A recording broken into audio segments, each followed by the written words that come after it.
Hello viewers, मैं astro sir से सुरेंद्र राय स्वागत करता हूं आपको अपने चैनल में और उम्मीद करता हूं कि आप बहुत ही बढ़िया होंगे।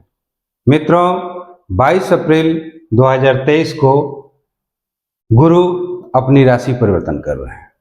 ये मीन राशि से निकलकर मेष राशि में जा रहे हैं और मेष राशि में पहले से ही राहु बैठे हुए हैं।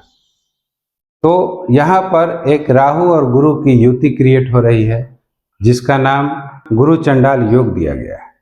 हालांकि ये नाम सुनने में बहुत ज़्यादा भयावह लगता है, लेकिन क्या वास्तव में इसका इतना भयानक रूप है? आज हम इसी के बारे में चर्चा करेंगे और ये सभी लग्न और राशि वालों पर इस युति का क्या प्रभाव पड़ेगा, इसकी आज हम विस्तार से चर्चा करेंगे।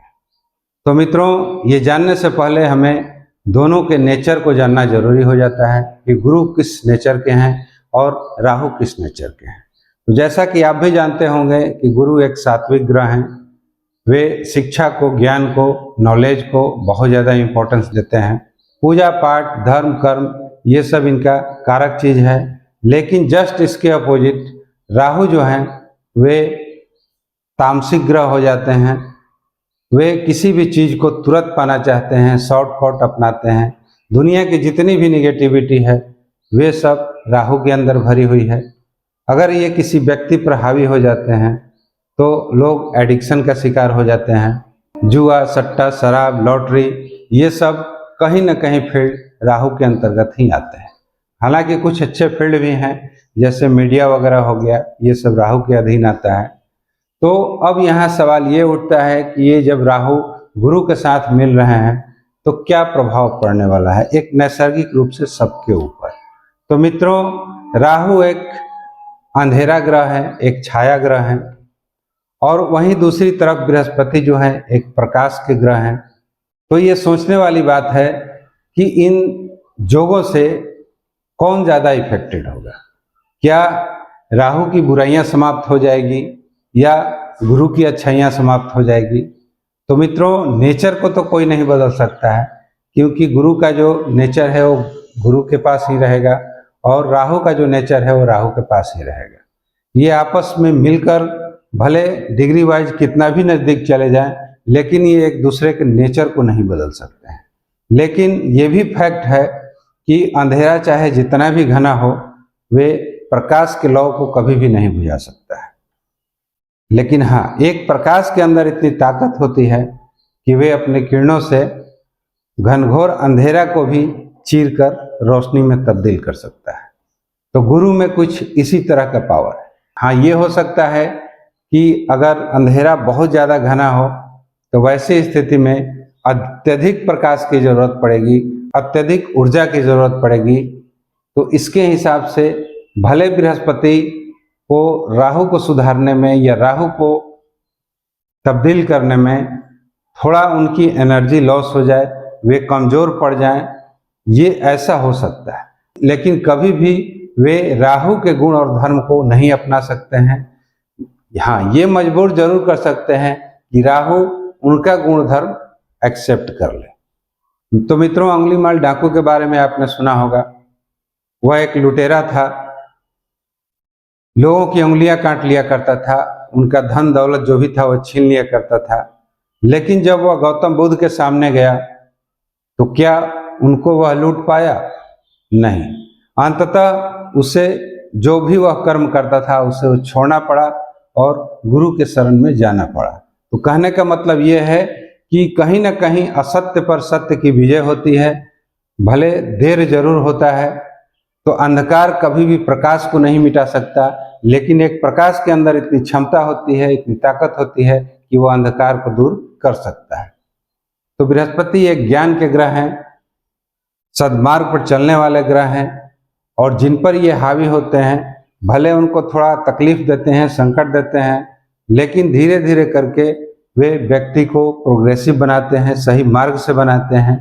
राहु उस तरह के नेचर रखने वाले ग्रह नहीं हैं, ये बिल्कुल उनके विपरीत नेचर के हैं। दुनिया में जितने भी लोग शॉर्टकट अपनाते हैं या फिर एडिक्शन के शिकार हैं, जुआ, सट्टा, लॉटरी, ये सब खेलते हैं, तो वैसी स्थिति में कहीं ना कहीं इस राहु का हाथ जरूर होता है।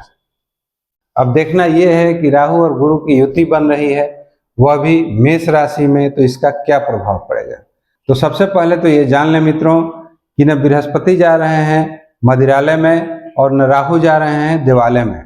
इन दोनों की मुलाकात एक रण क्षेत्र में हो रही है और वह रण क्षेत्र है मंगल का स्थान।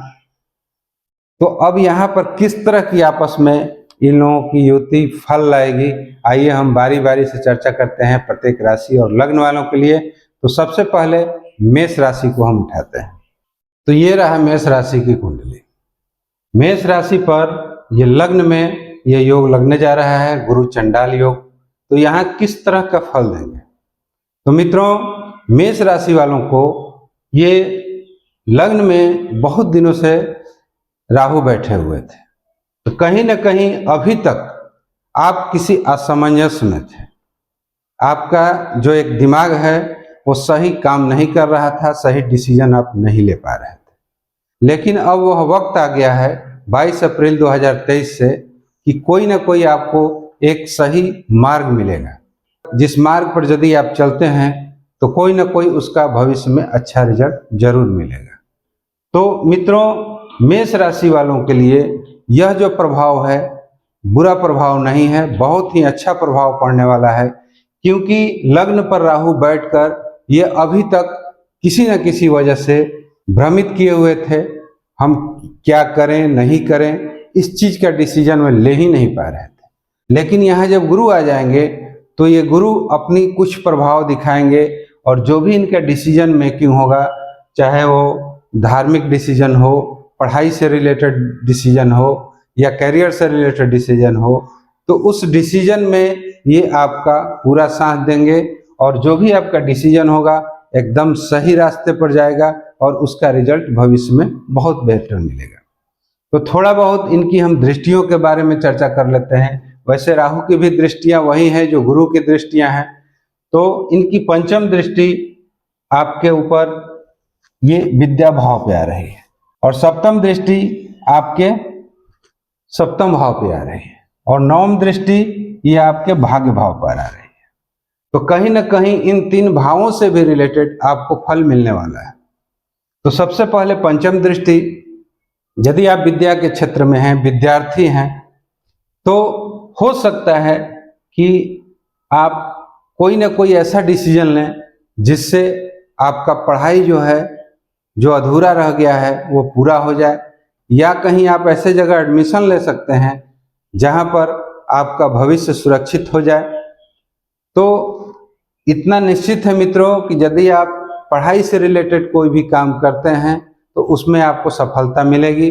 कॉम्पिटिटिव एग्जाम वगैरह का भी अगर तैयारी करते हैं और अभी तक आप ढीला पड़े हुए थे, सही डिसीजन नहीं ले पा रहे थे, तो ये गुरु उसमें आपको पूरी मदद करेंगे। इसलिए यदि ये आपके मन में विचार आ रहा है कि हम कहीं एडमिशन लें, कोई नया पढ़ाई करें, तो आपके लिए यह बेटर संयोग बनने वाला है।